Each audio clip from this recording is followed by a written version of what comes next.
मेरे पास जो अधिकतर लोग जन्म कुंडली दिखाने आते हैं, उनका प्रश्न अपने जॉब या बिजनेस से ही रिलेटेड होता है, यानी करियर से रिलेटेड होता है कि वो कौन सा काम करें, जॉब करें या बिजनेस करें। उनकी कुंडली में उन्हें उनके ग्रह क्या सपोर्ट कर रहे हैं, जॉब में या बिजनेस में। अगर जॉब या बिजनेस में कोई प्रॉब्लम है तो वो किस ग्रह के कारण आ रही है और उसका क्या उपाय कर सकते हैं। तो आज की इस वीडियो में मैं आपको इन्हीं टॉपिक्स पर बताऊंगा।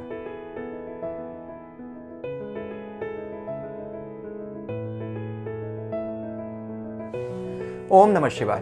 मैं अंशुमान अपने एस्ट्रोलॉजी चैनल में आप सभी मित्रों का स्वागत करता हूं। अगर आपको हमारा यह वीडियो पसंद आए तो कृपया इसे लाइक कीजिए, हमारे चैनल को सब्सक्राइब कीजिए और सब्सक्रिप्शन बटन के साथ लगी हुई बेल की घंटी को भी ज़रूर दबा दीजिए। इस वीडियो टॉपिक पर मैंने 2 वीडियोस बनाए हैं।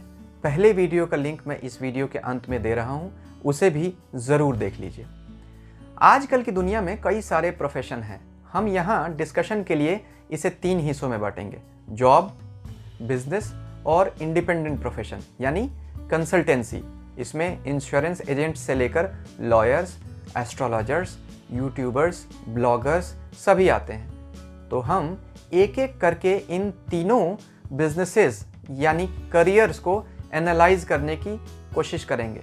हम एक एक करके यह देखेंगे कि कौन से ग्रह और कुंडली के कौन से भाव हमें किन क्षेत्रों में भेजने के लिए जिम्मेदार होते हैं। कुंडली का 3रा, 6ठा, 7वां, 10वां भाव हमारे कर्म को दिखाता है। 2 और 11 भाव हमारी आय को दिखाते हैं, यानी हम जीवन में अपने कर्म से कितना पैसा कमाएंगे। कुंडली का 3रा भाव इंडिपेंडेंट प्रोफेशन जैसे कंसल्टेंसी को दिखाता है। कुंडली का 6ठा भाव नौकरी दिखाता है। कुंडली का 7वां भाव बिजनेस दिखाता है। कुंडली का 10वां भाव हमारा कर्म, उसकी ऊंचाई और समाज में हमारे काम के कारण मिलने वाली प्रतिष्ठा दिखाता है। अगर कुंडली का 3रा भाव 6ठे और 7वें से मजबूत हो तो हमें इंडिपेंडेंट प्रोफेशन अपनाना चाहिए, जहां किसी बंदिश में हमें नहीं रहना पड़े, किसी नौकरी में नहीं जाना पड़े, कोई दुकान नहीं खोलनी पड़े।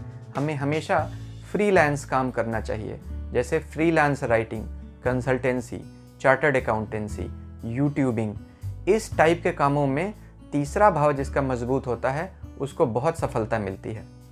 अगर कुंडली का 3रा भाव और 7वें भाव से 6ठा भाव ज़्यादा मजबूत हो तो हमें नौकरी करनी चाहिए, क्योंकि 6ठा भाव नौकरी को दिखाता है। अगर कुंडली का 7वां भाव 3रे और 6ठे से ज़्यादा मजबूत हो तो आपको आंख मूंद कर बिजनेस करना चाहिए। आंख मूंद कर से मेरा यह मतलब नहीं है कि आपको बिजनेस ध्यान से नहीं करना चाहिए, बल्कि यह है कि बिजनेस ही आपकी कुंडली के हिसाब से आपके जीवन का सबसे सुटेबल ऑप्शन है। तो एक नियम और है, अगर कुंडली में 2रे भाव से 6ठे भाव तक यानी कि कुंडली के डार्कर हाफ में ज़्यादातर ग्रह बैठे हों तो हमें नौकरी करनी चाहिए। 8वें से 12वें भाव तक अगर ज़्यादातर ग्रह बैठे हों तो हमें व्यापार करना चाहिए। साथ ही हमें अपनी कुंडली के धन योगों और राजयोगों को भी ज़रूर देखना चाहिए। अगर आपकी कुंडली में धन योग ज़्यादा हैं तो आपको बिजनेस करना चाहिए, क्योंकि ज़्यादा धन तो हमें बिजनेस से ही मिल सकता है। पर एक सबसे महत्वपूर्ण बात ज़रूर देख लीजिए, कुंडली में लग्न व लग्नेश की स्थिति पर ज़रूर गौर कीजिए। अगर यही दोनों कमज़ोर हैं तो सारे राजयोग बेकार हैं। लग्न ही तो अपना नाम कमाने की, अपना स्थान मुकाम बनाने की हमें प्रेरणा देता है। यदि यही कमज़ोर हो गया तो व्यक्ति में महत्वाकांक्षा ही नहीं होगी, वह या तो बीमार होगा या आलसी होगा। यह दोनों ही स्थितियां हमें ज़िंदगी में आगे बढ़ने से रोकती हैं, तरक्की की दुश्मन है। नौकरी का मुख्य ग्रह सूर्य है।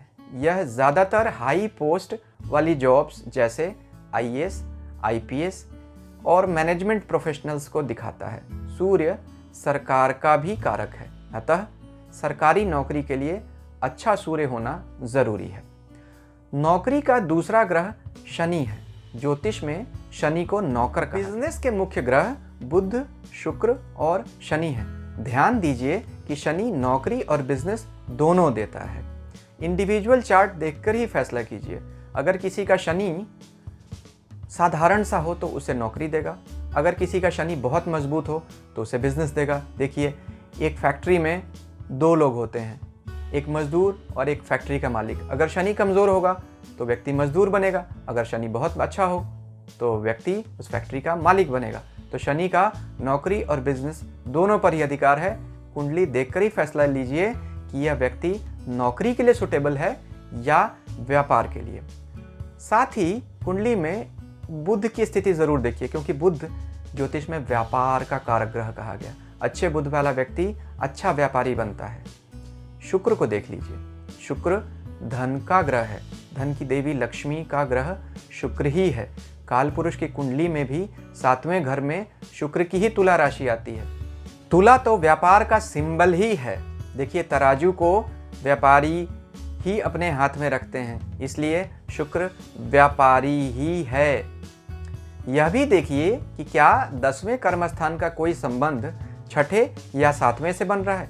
अगर 6ठे से बने तो नौकरी, और अगर 7वें से बने तो व्यक्ति व्यापार में ही तरक्की करता है। अब हमारे जो मित्र केपी एस्ट्रोलॉजी या नक्षत्र नाड़ी या नाड़ी ज्योतिष में रुचि रखते हैं, उन्हें बता दूं कि 2, 6, 10, 11 यह जॉब के नंबर्स हैं।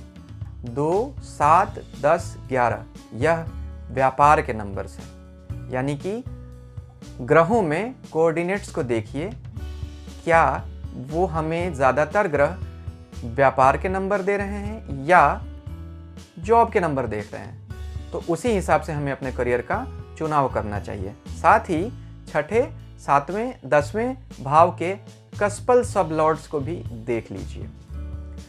सिर्फ ग्रहों, राशियों और भावों पर ही नहीं, नक्षत्रों पर भी ध्यान दीजिए। 6, 7, 10 भाव के नक्षत्रों को देखें, यह बताते हैं कि हमें कौन सा काम करना चाहिए।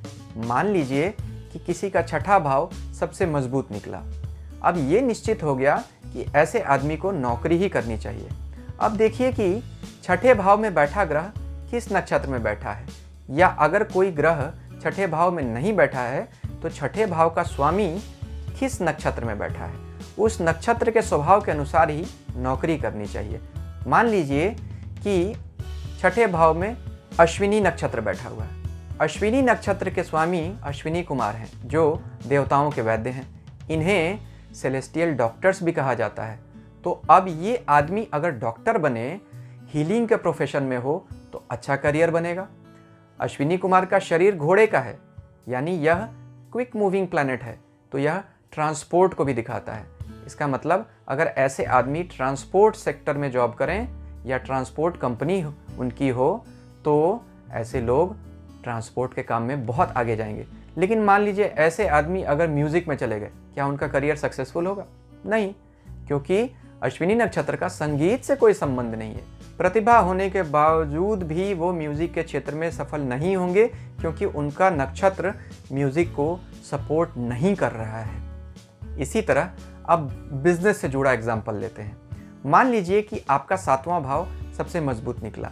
अब ये कंफर्म हो गया कि आपको बिजनेस करना चाहिए, पर कौन सा बिजनेस, यह 7वें भाव से जुड़ा हुआ नक्षत्र बताएगा। यानी 7वें भाव में जो ग्रह बैठा हो वो किस नक्षत्र में है, या 7वें भाव का स्वामी ग्रह किस नक्षत्र में है, वह नक्षत्र आपके बिजनेस को बताएगा। मान लीजिए आपके 7वें भाव का नक्षत्र आर्द्रा नक्षत्र है। अब आर्द्रा प्राकृतिक आपदा, तोड़ फोड़ का नक्षत्र है, यह तो राहु का नक्षत्र है। तो ऐसे लोगों को क्या सलाह देनी चाहिए? ऐसे लोगों को सलाह देनी चाहिए कि आप जंक का काम कर लें, आप स्क्रैप का बिजनेस करें। अगर ऐसा लोग स्क्रैप इकट्ठा करके उसे बेचें, जैसे जंक यार्ड्स, शिप यार्ड्स, अगर ऐसा लोग ऐसा काम करें गार्बेज का, तो वह बहुत ऊपर जाएंगे। या ऐसे लोगों को हम ये भी सलाह दे सकते हैं कि आप कोई कीड़े मारने की दवा बना लीजिए, बैक्टीरिया मारने की, या सोप की फैक्ट्री लगा लीजिए, डिटर्जेंट की फैक्ट्री, तो बहुत अच्छा होगा। क्यों? क्योंकि राहु आर्द्रा नक्षत्र कीड़े मकोड़ों, इन्हीं सारी प्राकृतिक आपदाओं को तो दिखाता है।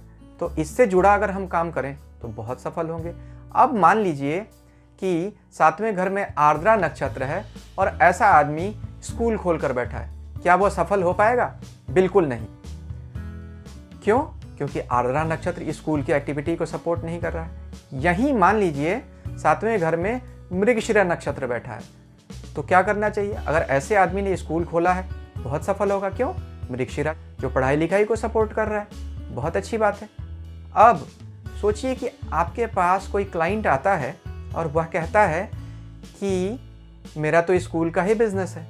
अब आप उसे क्या सलाह देंगे? काम तो वो सही कर रहा है, तो आप उसे यह कहिए कि आप स्कूल के साथ साथ ट्रांसपोर्ट का भी बिजनेस कीजिए और हो सके तो स्कूल में बसेस की संख्या बढ़ा दीजिए, तो वह पढ़ाई के साथ साथ ट्रांसपोर्ट यानी मूवमेंट ट्रैवल का भी काम करेगा, जो चंद्रमा के ही दोनों काम है। तो चंद्रमा उसको और रिजल्ट देगा, वह अपने प्रोफेशन में और पैसा कमा सकेगा, वह और सफल व्यापारी बन सकेगा। चंद्रमा जिसका 7वां होता है, ऐसे लोगों को तो वैसे भी पब्लिक कॉन्टैक्ट से ही फायदा होता है। तो आपने देखा नक्षत्रों का कमाल और हमारे जीवन में उनकी अहमियत। अधिकतर लोग ग्रहों और राशियों को ही देखते रह जाते हैं और वो नक्षत्रों को नहीं देखते। ऐसे में वह एक बहुत ही इम्पॉर्टेंट पॉइंट मिस कर जाते हैं। मैं कुंडली जब किसी की भी देखकर उसको प्रोफेशनल एडवाइस देता हूँ तो ग्रह, राशि और नक्षत्र तीनों मिलाकर ही देखता हूँ, साथ में महादशा भी। तभी पता चलेगा कि ऐसे व्यक्ति को कौन सी सलाह देनी चाहिए। तो ईश्वर की दया से ऐसे लोगों को अच्छी सजेशन जब मिल जाती है तो उन्हें लाभ भी होता है। कुछ ग्रह योग बिजनेस के लिए अच्छे होते हैं। शुक्र बुध, चंद्र शुक्र, शुक्र शनि और शनि बुध एक साथ मिलकर कुंडली के किसी भाव में बैठे तो व्यक्ति अच्छा व सफल व्यापारी बनता है। हालांकि शनि बुध योग व्यक्ति को श्रूड और कनिंग बना देता है, तो थोड़ा शनि बुध योग वाले व्यक्तियों को थोड़ा मन में दया की भावना तो ज़रूर रखनी चाहिए। कुछ ग्रह योग नौकरी के लिए बहुत अच्छे होते हैं। गुरु चंद्र, गुरु मंगल, चंद्र मंगल, ये योग नौकरी के लिए बहुत अच्छे हैं और यह अपने आप में बहुत ही सुंदर धन योग भी हैं। अगर छठे भाव का स्वामी ग्रह पहले और 10वें भाव से अधिक मजबूत हो तो व्यक्ति जॉब में हाई पोस्ट तक जाता है। अगर 10वें भाव का स्वामी 3, 5, 6, 8, 9, 12 भाव में बैठे तो इरेगुलर जॉब होती है। ऐसे लोगों को कोई इंडिपेंडेंट प्रोफेशन अपनाना चाहिए, यानी कि फ्रीलांस काम, जहां कोई रेगुलर इनकम और रेगुलर वर्क आवर्स नहीं हो, तभी ऐसे लोग जिंदगी में सफल होते हैं। अष्टक वर्ग भी देख लीजिए। अगर छठे, 7वें, 10वें भाव में अष्टक वर्ग में 25 से कम बिंदु पड़े हैं तो यह अच्छी हालत नहीं है उस भाव के लिए। ऐसी स्थिति में अगर वहां कोई ग्रह मजबूत होकर भी बैठा हुआ है तो अपना पूरा फल नहीं दिखा पाएगा। तो आप अष्टक वर्ग के उस भाव के स्वामी ग्रह का उपाय कीजिए। देखिए, हम बहुत सारे इंपॉर्टेंट पॉइंट्स स्किप कर देते हैं और प्रेडिक्शन दे देते हैं और लोग फिर आकर कहते हैं कि ज्योतिष गलत है। ऋषियों का बनाया हुआ ज्योतिष गलत नहीं है, ज्योतिषी गलत हो सकता है। तो कृपया सारे पॉइंट्स पर विचार करने के बाद ही प्रेडिक्शन दीजिए। प्रेडिक्शन करते समय वर्तमान महादशा को भी ध्यान में रखिए। कहावत है, दशा बदली दिशा बदली। अगर किसी अच्छे ग्रह की महादशा चल रही है तो आप उस ग्रह से जुड़ा हुआ काम भी, यानी नौकरी या बिजनेस भी बता सकते हैं। भले ही वो आपके कुंडली में बिजनेस या जॉब के हाउसेस से जुड़ा हुआ नहीं हो, तब भी वह अच्छा रिजल्ट देगा। यही तो महादशा के स्वामी ग्रह का चमत्कार है। अब उपायों पर चर्चा करते हैं। देखिए, अगर कोई जॉब या बिजनेस से जुड़ी समस्या आ रही है तो आप सभी ग्रहों और नक्षत्रों को पहचान कर उनका उपाय कीजिए। अगर आपको इस बात को समझने में परेशानी हो रही है तो आप किसी अच्छे एस्ट्रोलॉजर से कुंडली दिखा लीजिए और सही उपाय कर लीजिए। उपायों से मैंने चमत्कार होते हुए देखे हैं और रोज़ देखता हूँ। मैं अपने अनुभव से आपको बताता हूँ। उपाय उसी को मिलते हैं जिनके नसीब में उपाय होते हैं। होना तो वही है जो हमारी किस्मत में है, लेकिन मेरे ज्योतिष के गुरु महाराज कहते थे कि जिसकी किस्मत में उपाय होंगे वही उपाय लेने किसी अच्छे एस्ट्रोलॉजर या किसी महात्मा के पास जाएगा। तो हमारे शास्त्रों पर, हमारी परंपरा पर विश्वास बनाए रखिए, ज्योतिष पर विश्वास बनाए रखिए और इसका लाभ लीजिए। ऋषियों ने हमारे लाभ के लिए यह विज्ञान बनाकर हमें दिया। उम्मीद है आपको आज का टॉपिक पसंद आया होगा। ऐसे ही और वीडियोज़ के लिए हमारे चैनल को सब्सक्राइब कीजिए। ईश्वर हम सबका कल्याण करें। शांति हो।